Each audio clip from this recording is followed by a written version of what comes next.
안녕하세요. 가지치기 하듯 인생을 보수하고 있는 40대 초반 건축 설계사입니다. 건축 설계사로 일하면서 기초 작업이 얼마나 중요한지 잘 알고 있어요. 그런 제가 어느 날 문득 충격적인 사실을 알게 되면서 가지치기 하듯이 인간관계를 정리했답니다. 인생을 크게 봤을 때 어떤 사람과 지내는지가 얼마나 중요한지 제가 잘 알거든요. 근묵자흑이라고 하얀색도 먹색을 가까이 하면 검정으로 물들지 않겠습니까? 그래서 기본적인 인간 도리도 모르는 검은 머리 짐승과 아예 손절했답니다. 사람이라면 누구나 지켜야 할 도리를 우습게 아는 사람과 평생을 살 수는 없다고 생각했어요. 하지만 그 과정에서 저는 믿었던 사람의 실체를 낱낱이 알게 되면서 큰 상처를 받을 수밖에 없었습니다. 지금은 감정이 많이 정리된 상태라서 이렇게 사연도 보내게 됐네요. 처음에 제가 한 인간의 밑바닥까지 알게 되면서 가장 기가 막혔던 게 어떤 점이었는 줄 아십니까? 바로 내가 이런 여자를 믿고 평생을 같이 살아갈 다짐을 했다는 게 정말 어이가 없더군요. 이렇게 얘기하면 예상 가는 사람이 있으시겠죠? 네, 맞습니다. 바로 인생의 동반자라고 생각했던 전 아내에 대한 사연을 쓰려고 이렇게 서론이 길었네요. 여러분들은 저와 같은 일 당하지 마시라고 이렇게 사연을 보내봅니다. 제가 어이없게 이혼하면서 가장 큰 상처를 받으신 분은 바로 어머니세요. 불면 날아갈까, 쥐면 부서질까 노심초사하는 마음으로 저와 여동생을 정말 살뜰히 키워주신 훌륭하신 분이죠. 근검절약을 몸소 실천하면서 살아온 어머니는 자식한테도 100원의 귀함을 알려주시는 분이셨습니다. 이런 어머니를 보고 자라서 그런지 전 결혼을 하게 된다면 꼭 어머니 같은 사람을 만나 결혼하고 싶었습니다. 그렇게 제가 결혼 정년기가 됐을 때 만난 사람이 전 아내였습니다. 그때 당시 가까운 친구 중에선 결혼 전제로 만나던 여자친구 때문에 걱정이 많았던 친구가 있던 거예요. 그 친구는 하소연을 하면서 저한테 고민을 토로했습니다. 나 진짜 죽겠어. 자기 친구들은 결혼할 때 가방을 뭘 받았니 많이 하는데 머리가 터질 것 같아. 가방이 뭐가 중요한 거냐? 그냥 물건만 들어가면 되는 거 아니야? 그런 말을 그렇게 대놓고 해? 자기 친구들만큼 해달라고? 그렇다니까. 처음에 만났을 때부터 시작을 말았어 했는데 내 팔자 내가 꼬았어. 그런 가방 사서 뭐해? 돈 아껴서 집을 사야지. 집값은 오르기라도 하지. 그놈의 가방이 뭐라고 비교를 해? 난 그렇게 본질을 모르는 여자랑은 시작도 못할 것 같다. 한창 결혼 준비하던 친구놈이 명품 좋아하는 여자친구 때문에 고민이라고 하소연을 늘어나서 첫 만남에 차림새를 보게 됐습니다. 그런데 그때 수수한 차림새로 나온 아내를 보면서 남달라 보였던 겁니다. 그래서 첫 만남 이후 몇 번 더 보게 됐고 그 후 저는 아내와 연인으로 발전하게 됐어요. 그렇게 연애를 하면서 아내는 저한테 가장 많이 했던 말이 이런 말이었습니다. 결혼할 때 좋은 집 사려면 작은 것부터 아껴야지. 그리고 오빠는 프로포즈 이런 거 할 생각도 하지 마. 뭐 그런 거 한다고 더 잘 살겠어? 에이, 그래도 서운하지 않겠어? 아니, 전혀. 그런 거 다 낭비야. 그거 아껴서 살림살이나 늘리자. 그때 아내를 보면서 친구들은 현명한 아내를 얻었다고 참 부러워하더라고요. 하지만 이렇게 돈을 아끼던 아내가 돈을 팍팍 쓰는 때가 있었습니다. 정말 그 순간이 되면 망설임도 없이 가장 좋은 걸 고르더군요. 언제였는 줄 아십니까? 바로 양가 부모님께 드리는 선물을 고를 때였어요. 평소에 엄청 아끼던 아내도 부모님께 드리는 선물만큼은 손 크게 고르더군요. 처음 저희 부모님을 뵈러 가던 날 아내는 저희 부모님께 드릴 영양제와 비싼 실크 스카프를 하나 더 샀습니다. 그걸 보고 전 의아한 목소리로 아내한테 물었습니다. 그 스카프는 뭐야? 이거 어머님들이 스카프. 아는 언니가 그러는데 예비 시부모님 뵐 땐 어머님 선물에 더 신경 쓰라더라. 며느리 사랑은 아버님이 아니라 어머니께 받아야 잘 사는 거래. 그런 거 안 드려도 우리 엄만 너 마음에 들어 하실 거야. 둘이 성격도 비슷해서 잘 맞을 것 같은데. 그래도 이럴 때 챙겨드리면 좋잖아. 눈도장 한번 제대로 찍어보려고. 영양제도 좋은 걸로 샀는데 스카프까지 사니까 부담스러울까봐 그렇지. 오빠 부모님 뵙는데 이 정도쯤이야. 괜찮아. 저희 부모님께 인사를 드리러 가던 날 망설임 없이 선물을 사는 모습에 전 놀라긴 했어요. 하지만 깊은 아내의 뜻을 알고 참 고맙더라고요. 세상에 어떤 남자가 자기 부모님께 잘하는 여자를 마다할까요? 심지어 그날 시골에 계신 부모님 집에 갔을 때 아내는 정말 싹싹하게 잘했어요.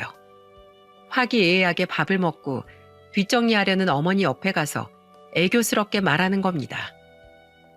어머님, 제가 좀 할게요. 밥을 너무 많이 먹어서 배불러요. 아이고, 됐어. 서울에서 온다고 힘들었을 텐데 가서 쉬어. 음식 하신다고 어머님도 힘드셨잖아요. 그러니까 제가 할게요. 귀한 남의 집 딸 손에 벌써부터 물 묻히게 할 수는 없지. 그렇게 뭐라도 하고 싶으면 과일 좀 깎아서 거실에서 셋이 먹고 있어. 네, 그럼 제가 과일 깎아서 가져갈게요.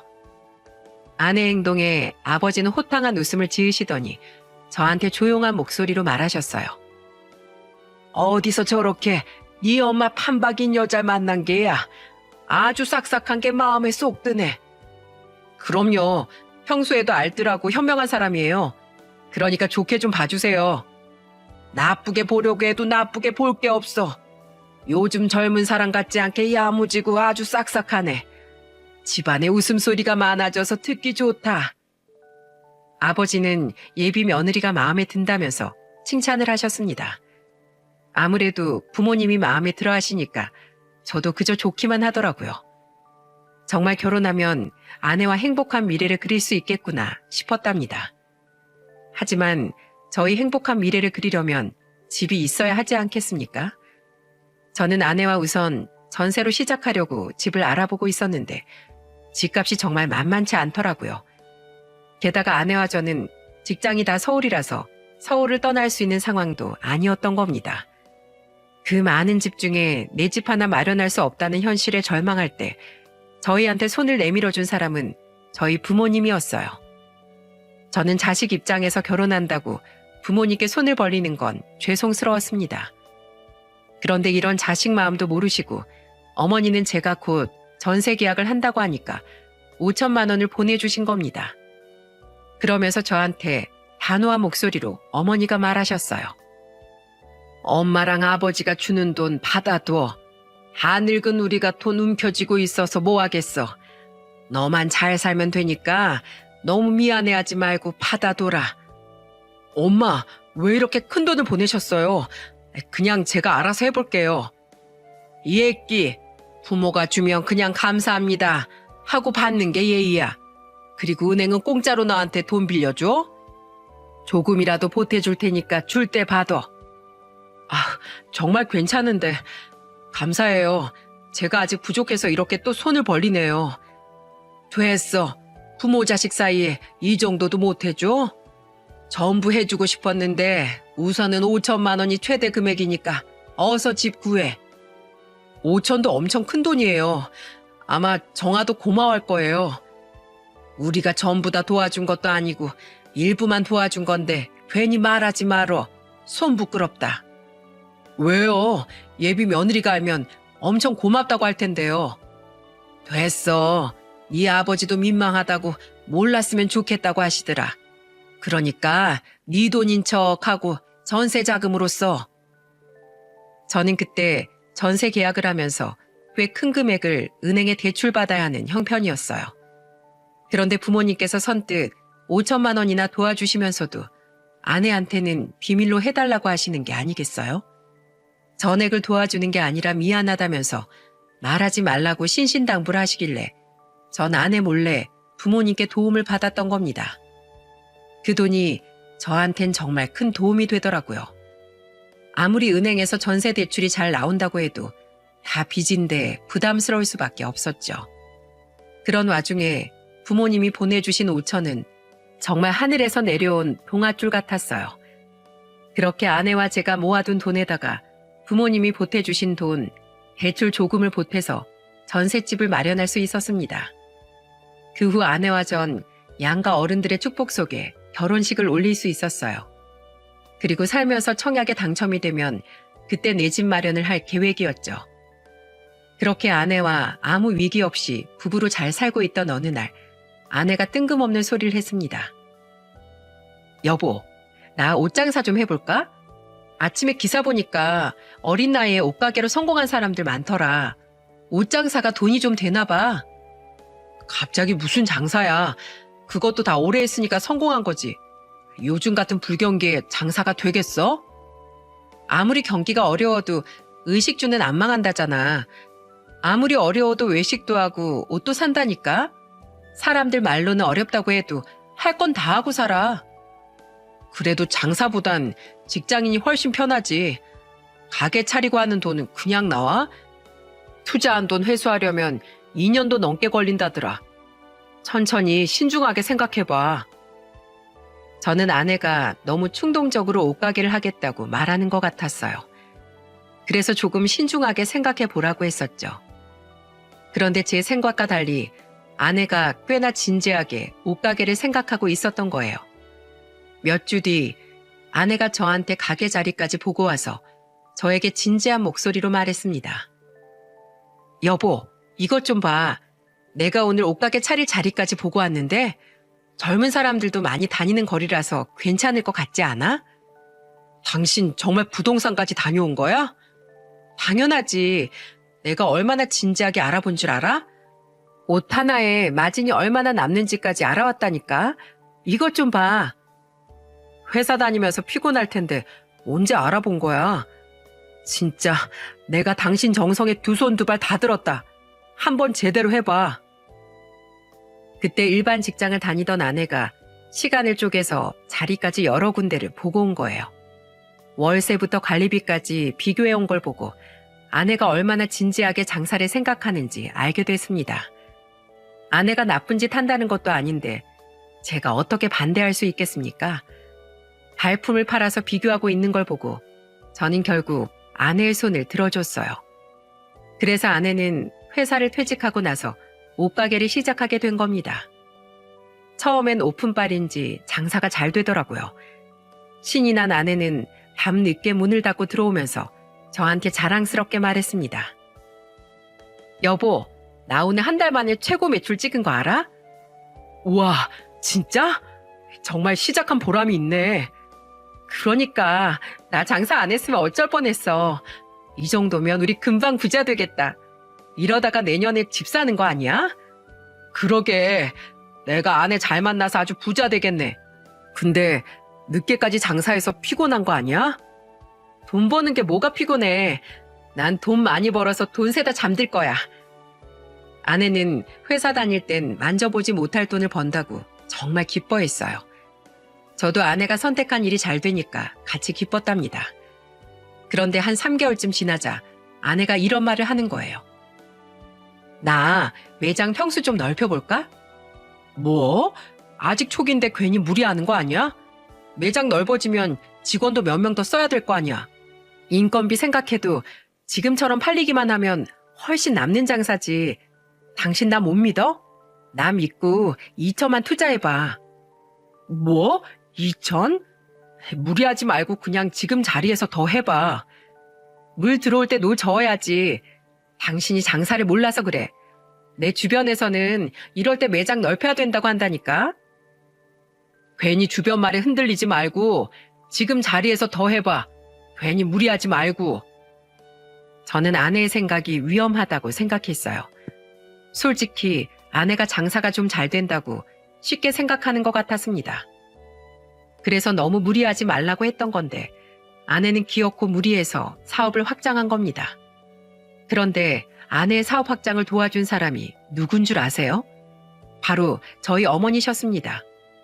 제가 일하고 있는데 어머니한테 한 통의 전화가 걸려왔는데 저한테 걱정스러운 목소리로 말하시는 거예요. 유용 씨가 엊그제 며느리가 사업자금 좀 투자해달라고 해서 내가 2천을 도와줬는데 괜찮은 거니? 갑자기 걱정이 되네. 네? 그걸 엄마가 도와주셨다고요? 왜요? 매일같이 전화해서 진짜 확실하다고 나보고 투자하라고 하길래 대박 나면 제대로 이자까지 쳐서 주겠다고 하길래 장사가 잘 되나 보다 했지. 저는 엄마의 전화에 깜짝 놀랐습니다. 아내가 저희 어머니한테까지 전화해 돈 얘기를 할 줄은 몰랐거든요. 결혼하고 1년 정도 지났을 시점에 시댁에 전화해서 돈 얘기하는 며느리 본 적 있으신가요? 심지어 저랑은 한마디 말도 없이 어머니께 그런 부탁을 한 게 너무 화가 났습니다. 그래서 그날 저녁 아내한테 단호한 목소리로 물었어요. 당신 우리 엄마한테 사업자금 빌려갔어? 그걸 당신이 어떻게 알았어? 지금 어떻게 한 게 중요해? 시골에 사시는 어머니 아버지한테 왜 손을 벌려? 난 그냥 사업 한번 제대로 해서 효도하고 싶어서 그랬지. 그럼 나랑 먼저 상의를 했었어야지. 왜 한마디 상의도 없이 우리 어머니한테 손을 벌려? 당신이 이렇게 나올 것 같아서 그랬어. 나 진짜 잘할 자신 있어. 그냥 나 좀 믿어줄 수 없어? 이런 것도 속이는데 내가 어떻게 믿어?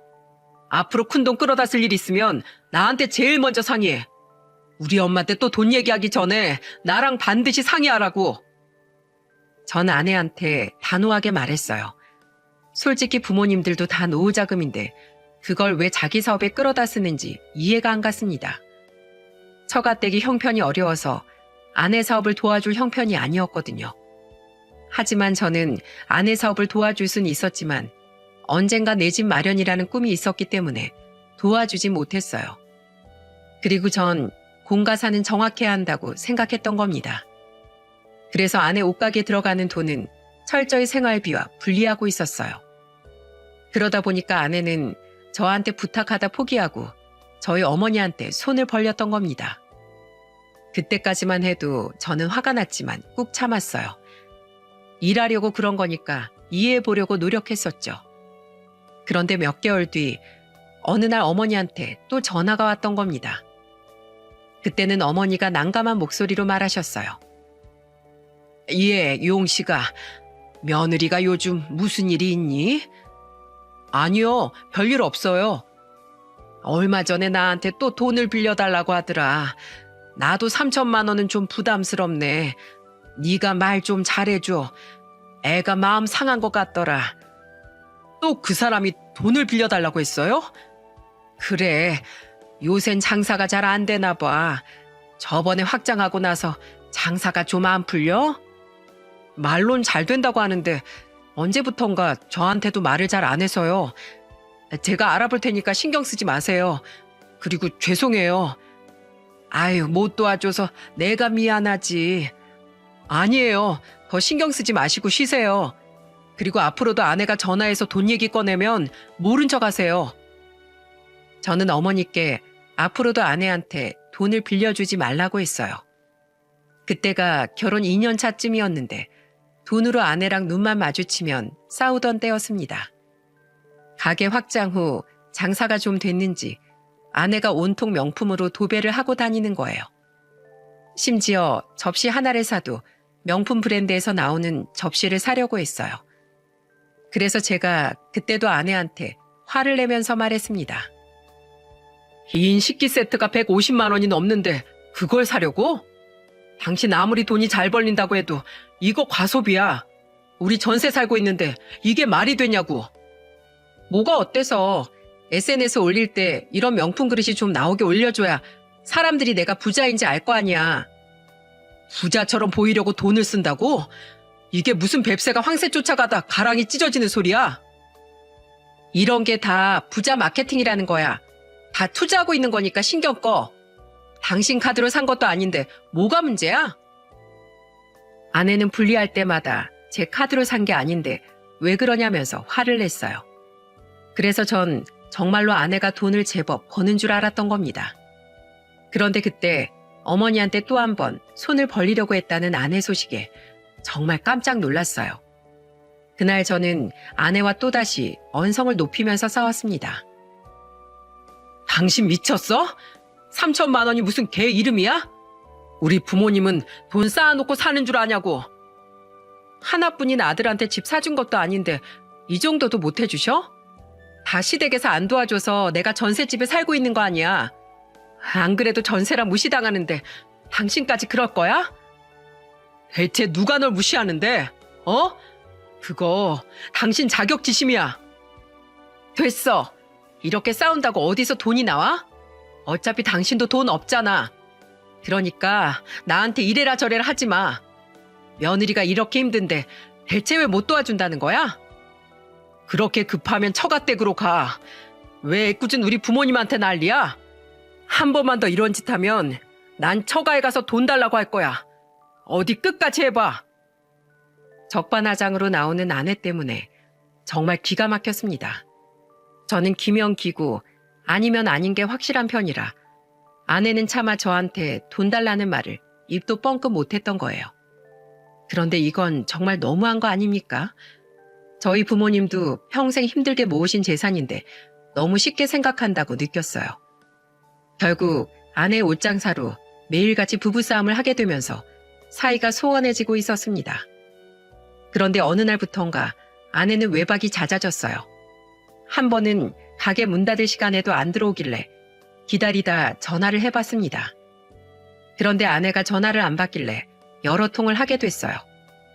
그러다가 아내가 겨우 전화를 받더니 화를 내면서 말하는 거예요. 왜 자꾸 전화야? 집에 올 시간인데 안 오니까 전화를 했지. 왜 화를 내? 그럼 화 안 내게 생겼어? 언젠 돈 벌어오라고 난리더니 왜 이젠 집에 안 온다고 화를 내? 내가 화냈다고? 전화 받자마자 화낸 건 당신이잖아. 아, 됐어. 당신이랑 말씨름할 시간 없거든? 나보고 물건값을 직접 벌라면서. 뭐? 지금 돈 안 빌려줬다고 시위해? 당연히 당신 사업인데 당신이 알아서 해야지. 자꾸 집안 돈 끌어다 쓰면 그게 돈 버는 거야? 알겠다고. 내가 아주 떼돈 벌어다가 당신 코를 납작하게 눌러버릴 거야. 나 물건 정리해야 되니까 기다리지 말고 자. 아내는 괜히 화를 버럭 내더니 전화를 끊어버렸습니다. 진짜 어이가 없더군요. 이게 말이 되는 건가요? 또 무슨 문제가 생긴 건지 아내는 돈에 예민해져 있었습니다. 그러다가 저는 주말에 우편물을 정리하면서 아내가 뜯어놓고 간 카드 명세서를 보게 됐어요. 그런데 세상에 카드값이 400만 원이 나온 거예요. 저는 대체 뭘 하다가 이런 돈을 썼는지 내역을 보게 됐어요. 그런데 내역서에는 온갖 피부과의 마사지, 백화점, 네일아트까지 온통 사치를 한 내역들이 가득한 겁니다. 저는 심지어 백화점 옷가게에서 100만 원이 넘는 금액을 결제한 걸 보고 기가 막혀서 따져 물었어요. 당신 장사하면서 생활비엔 한 푼도 안 보태면서 이게 다 뭐야? 온통 사치만 하면서 다닌 거야? 그걸 왜 봐? 그게 다 인터넷 쇼핑몰로 사업 확장하려고 투자한 거야.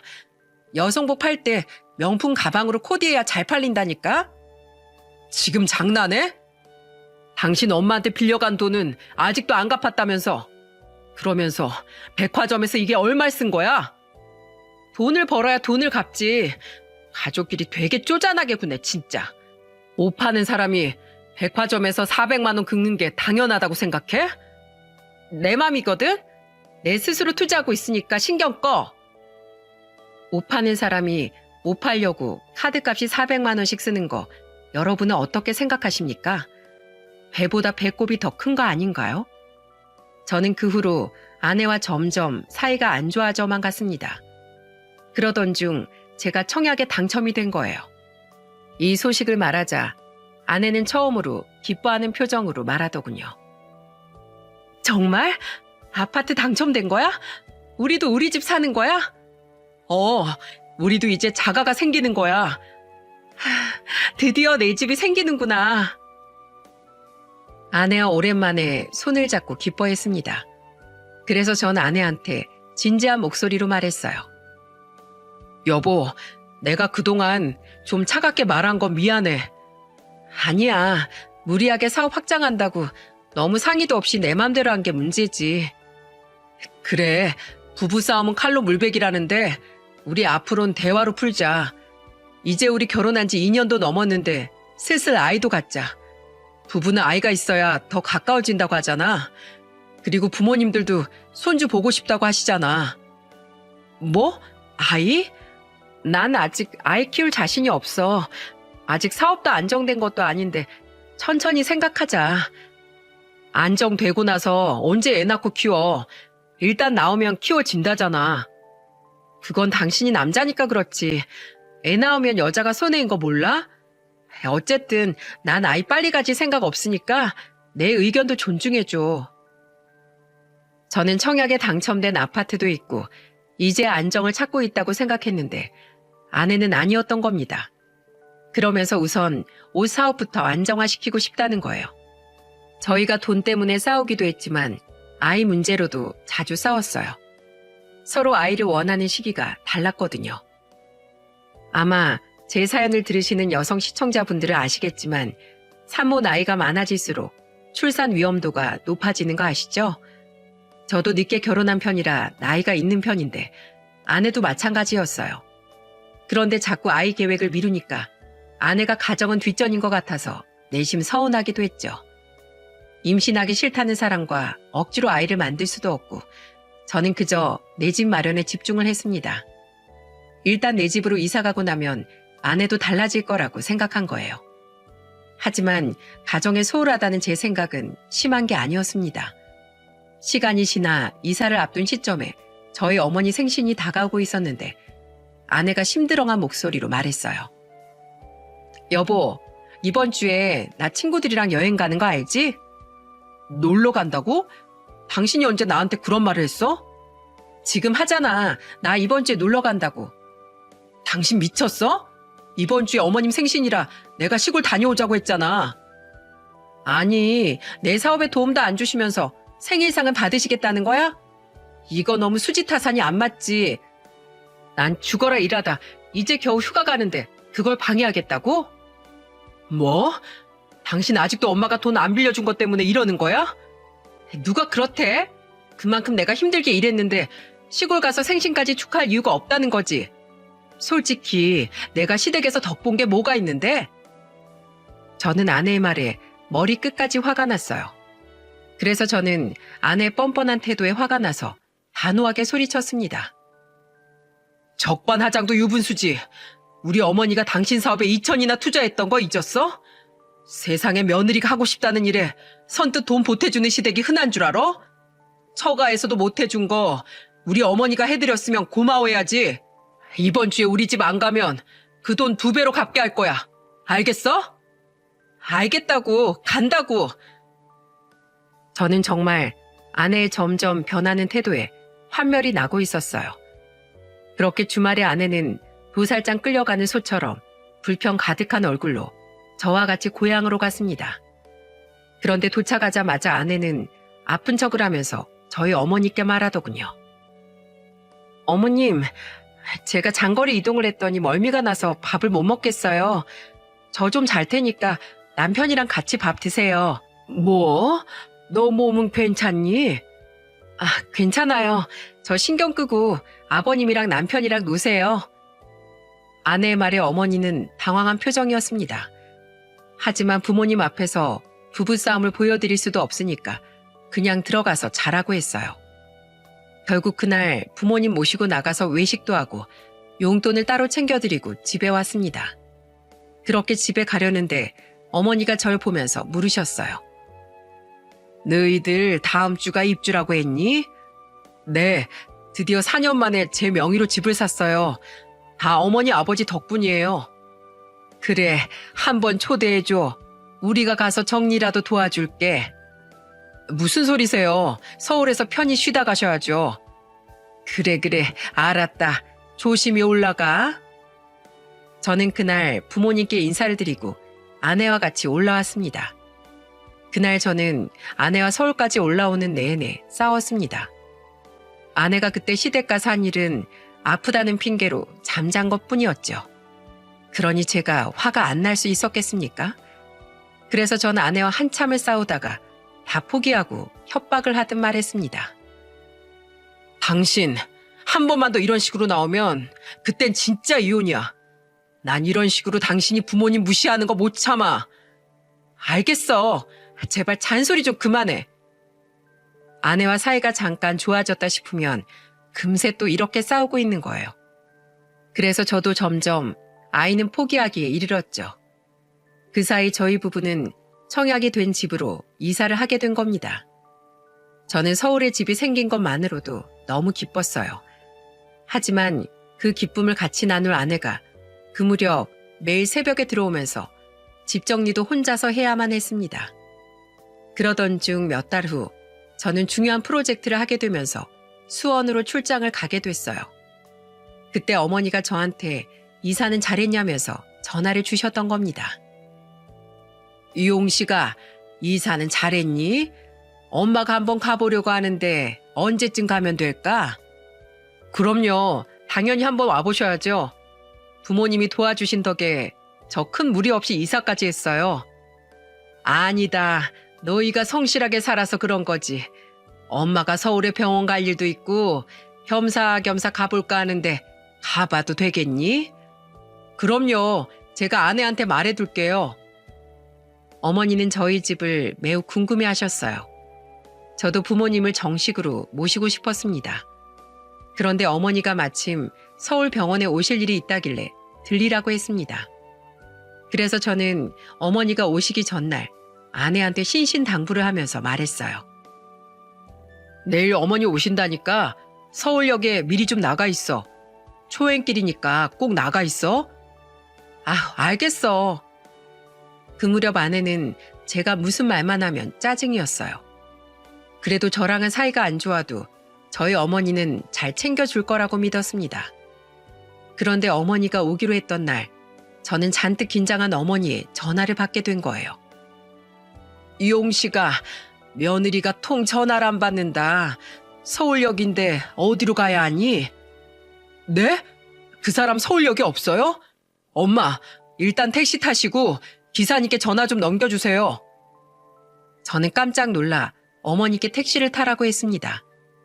택시를 탄 어머니가 택시 기사님과 절 통화하게 했고 저는 기사님께 집 주소를 알려드렸습니다. 그리고 그 사이 전 아내한테 전화를 했어요. 한 5통쯤 하니까 잠에서 깬 아내가 전화를 받더군요. 저는 그 상황이 기가 막혀서 화를 내며 소리쳤습니다. 당신 미쳤어? 오늘 우리 어머니 오는 날이라고 말했잖아. 지금 뭐 하는 거야? 뭐야? 벌써 시간이 그렇게 됐어? 잔다고 깜빡했네. 지금 어머니 가고 계시니까 똑바로 해. 아내는 잠에서 깬 목소리로 말하더니 전화를 끊어버렸어요. 내심 아내가 걱정되긴 했지만 저도 일이 있어서 갈 수 있는 상황이 아니었습니다. 하지만 저녁 무렵 저는 결국 어머니께 가슴이 찢어지는 전화 한 통을 받게 됐어요. 바로 어머니한테 전화가 걸려온 곳은 경찰서였던 겁니다. 저는 화들짝 놀라서 어머니한테 물었어요. 아니, 왜 경찰서에 계신 거예요? 아이고, 용씨가 네 마누라한테 물 한 잔 달라고 했다가 나 경찰서까지 왔어. 그게 진짜예요? 저 지금 갈 테니까 잠시 기다리세요. 저는 너무 놀라서 경찰서로 바로 갔습니다. 가보니까 이미 어머니는 경찰서에서 조사까지 받고 계셨던 거예요. 그 순간 저는 화가 났지만 우선 경찰서에서 어머니를 모시고 나왔어요. 어머니는 조사를 받고 경찰서를 나오자마자 억울한 목소리로 우셨습니다. 내가 이 나이 먹고 며느리한테 이게 무슨 꼴을 당하는 거냐. 아이고, 내 팔자야. 저는 우는 어머니를 모시고 집으로 갔습니다. 집으로 가니까 아내가 뻔뻔하게 맥주를 마시면서 TV를 보고 있는 겁니다. 그걸 보고 목 놓아 우는 어머니를 보면서 저는 아내를 데리고 방으로 끌고 들어갔습니다. 그리고 아내한테 소리치면서 말했어요. 지금 뭐 하는 거야?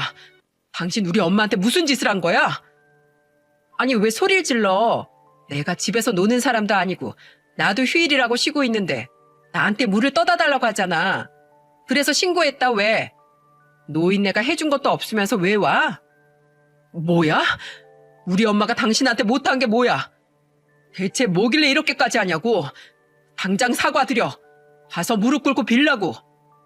내가 왜 빌어? 나 못 도와준다며. 그게 가족이야? 나 옛날 사람 아니야. 요즘 며느리들 이렇게 안 해.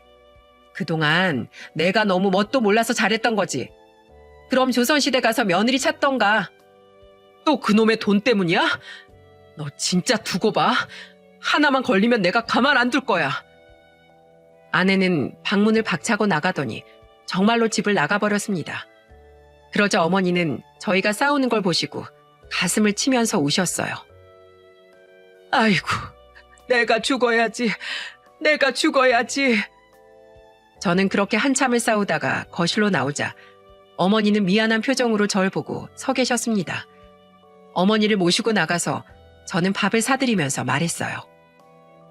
어머니, 죄송해요. 다 제 불찰이에요. 아니야, 괜찮어. 너희끼리 잘 해결해라. 난 당분간 안 볼란다. 결국 어머니는 아들 집 구경하려고 했다가 마음의 상처만 받고 내려가신 겁니다. 그 후 저는 아내와 냉전인 채 지냈어요. 그러던 어느 날 집으로 독촉장이 날아온 거예요. 아내가 신용대출을 받고 연체가 된 건지 집으로 독촉장이 날아온 겁니다. 돈 좀 번다고 으스거리더니 독촉장이 온 걸 보고 기가 막혀서 전화를 했네요. 역시나 제 전화를 안 받길래 저는 가게로 갔습니다. 매장으로 가니까 아내와 옷가게에서 1년 넘게 일한 직원이 있더군요. 잠깐 아내가 나갔다고 하길래 전 앉아서 기다리겠다고 했어요. 그런데 그 직원이 저한테 차를 한 잔 주더니 난감한 표정으로 말하더군요. 저기 혹시 사장님께서 요즘 많이 힘드신가요? 그게 무슨 말이에요? 월급을 지금 2달씩 못 받고 있어서요. 저도 매달 나가는 돈이 있는데 2달째 밀려서 너무 난감해요.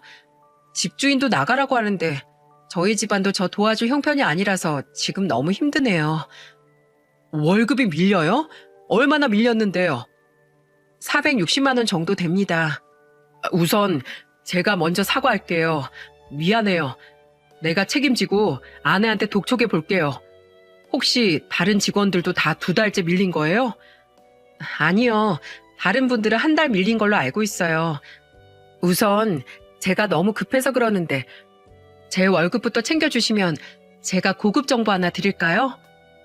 고급 정보요? 저도 이판사판이에요. 제가 월급 달라고 말하니까 저번엔 제 뺨도 친 사람인데 제가 의리 챙기게 생겼어요? 지금도 돈 받으려고 나오는 거예요. 오늘 제 밀린 2달치 월급 주시면 제가 좋은 비밀 하나 알려드리겠습니다. 들어보고 내가 결정을 할게요.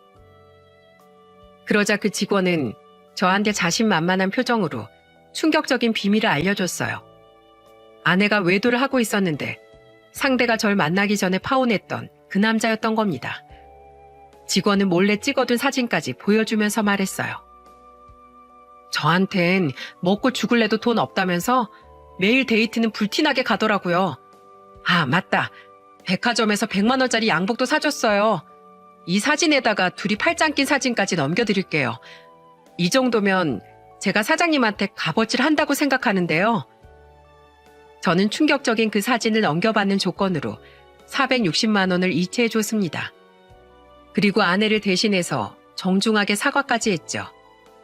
그리고 저는 본격적으로 뒷조사를 시작했어요. 건설 쪽 일을 하고 있어서 지방 출장이 많았던 제 눈을 피해 바람을 피고 있었다니까 진짜 배신감이 이루 말할 수가 없었네요. 돈을 주고 사람을 고용해서 알아보니까 그동안 가게는 직원들한테 맡겨놓고 데이트를 하러 다녔던 거예요. 이제야 아이를 거부하던 아내가 왜 그랬는지 이해가 갔습니다. 그 파혼남은 아내의 첫사랑이었어요. 심지어 집에서 사용하던 아내가 쓰던 PC에는 두 사람이 메신저로 나눈 대화까지 남아있었죠. 그걸 보니까 아내는 운 좋게 아파트가 당첨됐다는 소식을 듣고 저랑 살다가 재산 분할을 받고 이혼하려던 속셈이었던 겁니다. 정말로 그 직원이 아니었으면 저는 꼼짝없이 당할 뻔했던 거예요. 결국 모든 증거를 잡아낸 전 미리 집에 와서 아내 짐을 모조리 쓰레기 봉투에 담아 거실에 모아놓고 아내를 기다렸습니다. 아무것도 모르고 집에 온 아내가 짐이 나와 있는 걸 보고 묻더군요. 당신 거실에 저거 다 뭐야? 내 짐으로 뭐 하는 거야? 왜? 쓰레기 같은 당신 짐 쓰레기 봉투에 담은 게 죄야? 분리수거도 안 될 것 같아서 저렇게 둔 건데 왜? 당신 미쳤어? 또 뭐가 문젠데? 이거 다 보고도 당당한가 보자. 저는 모든 물증을 아내 앞에 던졌습니다. 둘이 나눈 대화 내용까지 전부 프린트해서 보여줬어요. 그러자 아내는 그걸 들고 손을 떨면서 말하더군요. 여보, 그게 아니라 친구야. 정말 오래된 친구라고. 친구? 웃기는 소리 하고 있네. 둘이 결혼할 뻔했던 사이라면서? 당신 예전에 청첩장까지 찍어놓고 파혼한 거 알고 있었는데 내가 덮어줬던 거야. 어차피 결혼한 사이 아니니까 난 묻어두려고 했어. 그런데 둘이 바람을 펴? 나를 속여? 제가 화를 내면서 말하자 아내는 빠져나올 구멍이 없어진 겁니다. 이미 다 까발려졌으니까 이판사판이다 싶었는지 갑자기 눈물을 닦고 뻔뻔하게 말했어요. 아, 진짜 재수없네. 그 지수 걔가 말했지? 돈 달라고 발악을 하더니 이런 짓을 해? 너야말로 너만 믿고 네 가게에서 일한 사람들한테 뭐 하는 짓이야? 네가 행동을 그렇게 하니까 네 직원들이 널 배신한 거야. 알겠냐? 이제 어쩌냐? 나도 이젠 네 망나니 짓 안 받아줄 거니까 내 집에서 나가. 나가라고 하면 내가 뭐 벌벌 떨면서 빌 줄 알았어? 재산 분할 받고 나가려고 했는데 어쩔 수 없네. 어차피 당신보다 그 사람이 더 집안도 빵빵하고 직업도 좋거든? 그래도 재산 분할 10원이라도 나눌 거 있으면 나눠. 알겠어? 사기치기만 해봐. 구질구질한 집구석 안녕이다. 아내는 정말 뻔뻔하게 더 부자인 남자와 살겠다면서 나갔어요. 그러면서 끝까지 재산 분할 받아내겠다면서 고집을 부리는 겁니다. 결국 똑같이 변호사를 선임해서 이혼 소송까지 했어요. 결과는 우습게도 전 아내가 재산 기여도가 전혀 없고 오히려 외도를 했기 때문에 유책 배우자가 된 겁니다. 심지어 저한테 위자료 물어주라는 판결이 나온 거예요. 그랬더니 또 태도가 돌변해서 몇 달 뒤 전화가 왔더라고요. 여보, 나 위자료 좀 깎아주면 안 될까? 나 안 그래도 일했던 직원들이 노동부에 날 신고해서 월급 물어주게 생겼단 말이야. 야, 진짜 대단하다. 월급을 물어주게 생겼다니. 착각하지 마. 그 돈 당연히 줘야 될 돈이야. 그리고 위자료도 네 행동에 대한 대가라니까? 그 잘난 네 첫사랑한테 내달라고 해. 돈 잘 버는 첫사랑 뒀다가 뭐 할래? 눈물 나는 제외했으면 돈 좀 달라고 해. 그게 우리 다시 헤어졌어. 우리 집안이 가난한 게 극복이 안 된대. 다시 극복해 보려고 했는데 도저히 안 될 것 같대. 평생 우리 부모까지 먹여 살릴 자신이 없다면서 갔어. 여보, 나 어떡해? 제발 도와줘. 이제 와서 저한테 도와달라는 꼴을 보니까 전 아내가 정말 우스웠습니다. 이게 말이 됩니까? 제가 무슨 상담소도 아니고 기가 막혀서 저는 단호하게 말했습니다. 이제 알았냐? 한 번 깨진 유리는 다시 붙일 수가 없는 거야. 제발 정신 차리고 안 될 인연 붙들고 늘어지지 말고 이제라도 정신 차리고 부모님 모시고 살아, 이거사. 너랑 부모님까지 무시하던 그 사람 선택한 건 너야. 그러니까 네 선택에 대한 대가 지금부터 톡톡히 치러. 알겠어? 그것만이 네 인생 사는 길이야. 다신 나한테 전화하지 말고 너야말로 위자료 한 푼도 빼지 말고 보내. 아, 그리고 네 그 싸가지 없는 첫사랑한테도 고소장 갔으니까 유부녀랑 노란한 대가 달게 받으라고 해. 차라리 날 고소해. 그 사람이 무슨 죄야. 아주 눈물 없이 못 봐주겠네. 시끄럽고 너희 둘 다 위자료 꼭 1원도 빼먹지 말고 보내. 알겠어? 저는 그렇게 아내의 전화를 끊어버렸고 시원하게 엿먹일 수 있었습니다. 이게 불과 2달 전에 있었던 일입니다. 지금은 깔끔하게 마침표를 찍은 사이고요. 그래도 이기적인 전 아내한테 고마울 때가 있어요. 바로 저와 아이를 낳지 않은 게 참 고맙네요. 안 그랬으면 양육권으로 소송이 길어졌을 겁니다. 오히려 아이가 없다는 게 큰 위안이 될지 몰랐네요. 게다가 저랑 이혼하면서 같이 일한 직원들 노동청 신고까지 겹치면서 완전히 빚더미에 올라앉은 겁니다. 그러면서 자기 인생 한순간에 망했다면서 저한테 돈까지 빌려달라고 하던 뻔뻔한 사람이 전 아내였네요. 저는 한번 제 인연이 아니다 싶으면 완전히 돌아서는 사람이랍니다. 그래서 아내가 아무리 빌어도 조금의 흔들림도 없었답니다. 오히려 매달리면 매달릴수록 정이 떨어져서 완벽하게 이혼하게 된 겁니다. 지금은 이혼 2달 차에 혼자서 아주 여유롭게 살고 있어요. 왜 진작에 이런 과감한 결정을 하지 못했을까요? 곰곰이 생각해 보다가 저는 한 가지 결론이 나와 이렇게 사연까지 보내게 됐답니다. 아무리 겁이 나도 과감한 선택을 내려야 할 때 맞다 싶으면 자신의 결정을 믿으시기 바랍니다. 분명 후회하지 않으실 거예요. 나를 힘들게 하는 인연은 좋은 인연이라도 악연이라는 말이 있어요. 세상을 살면서 사람 하나쯤 내 인생에서 과감하게 도려내도 아무런 탈이 없더라고요. 오히려 지금 전 부모님들을 집으로 자유롭게 초대도 하고 아주 잘 살고 있거든요. 그러니까 고민이 있다면 너무 깊게 걱정만 하지 말고 행동을 해보세요. 생각이 길어지면 행동만 느려질 뿐이랍니다. 그러니까 남은 인생의 행복을 위해서 본인을 위한 올바른 선택을 해보세요. 아마 인생이 훨씬 더 행복해지실 겁니다. 아마 여러분들은 저보다 더 행복한 인생을 사시게 될 거예요. 모두 행복한 나날을 응원하겠습니다.